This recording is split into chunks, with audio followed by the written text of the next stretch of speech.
తెలంగాణ అసెంబ్లీలో ధరణిపై వాడివేడి చర్చ జరిగింది. ప్రజల ఆకాంక్షలకు అనుగుణంగా ధరణి చట్టం లేదన్నారు మంత్రి పొంగులేటి. ఇది కుట్రపూరితంగా చేసిన చట్టమని ఆయన మండిపడ్డారు. ఫామ్ హౌస్ల పేరుతో సీలింగ్ యాక్ట్ కి తూట్లు పొడిచారని ఆరోపించారు సీతక్క. మరోవైపు ధరణితో 1000 ఎకరాలు కబ్జా చేశారని చెబుతున్న కాంగ్రెస్ నేతలు మరి ఆ వివరాలు ఎందుకు బయట పెట్టడం లేదని ప్రశ్నించారు బీజేపీ నేత ఏలేటి మహేశ్వర్ రెడ్డి. గడల మధ్య కూర్చొని ఇద్దరు వ్యక్తులు కుట్రపూరితంగా మోసపూరితంగా రూపొందించిన ఈ అవినీతి చట్టం, ఈ ధరణి తనకు తానే ఆల్ ఇన్ వన్ గా ఒక అపర మేధావిగా ఉన్న ఆనాటి పెద్ద ఆయన,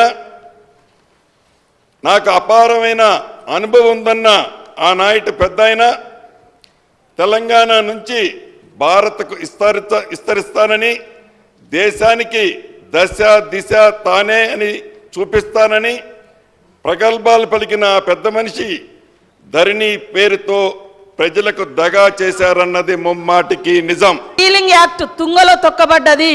కండ్ల ముంగట్నే వందలాది ఎకరాలు, వేలాది ఎకరాలు ఫామ్ హౌజులతో కూడుకున్నటువంటి భూమి ఏదైతే భూ వికేంద్రీకరణ జరిగిందో, భూ పంపిణీ వచ్చిందో, అది వాళ్ళ మళ్ళా కేంద్రీకృతమై ఒక్కొక్కరు మరి ఏ రకంగా ఫామ్ హౌజులు కనబడుతున్నాయో అది మరి సీలింగ్ యాక్ట్ కిందికి రాదా? కాబట్టి ఇట్లాంటి అన్నీ కూడా సీనన్న గారు రాబోయేటువంటి భూమాత ఏదైతే చట్టం ఉందో ఖచ్చితంగా ఇవన్నీ మీరు విస్తృతంగా చర్చకు పెట్టాలి.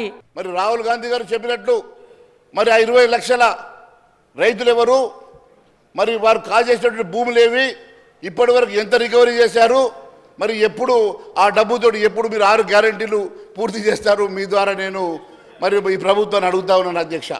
ఎందుకంటే ఇది చిన్న కుంభకోణం కాదు అధ్యక్ష, ప్రపంచంలోనే అతిపెద్ద కుంభకోణంగా 2 లక్షల కోట్ల రూపాయలు దీని ద్వారా గత ప్రభుత్వం కాజేసినట్టుగా ఆరోపణలు వచ్చినప్పుడు మరి ఎందుకు మీరు దీన్ని సిబిఐకి ఇవ్వడానికి వెనుకంజ వేస్తూ ఉన్నారు?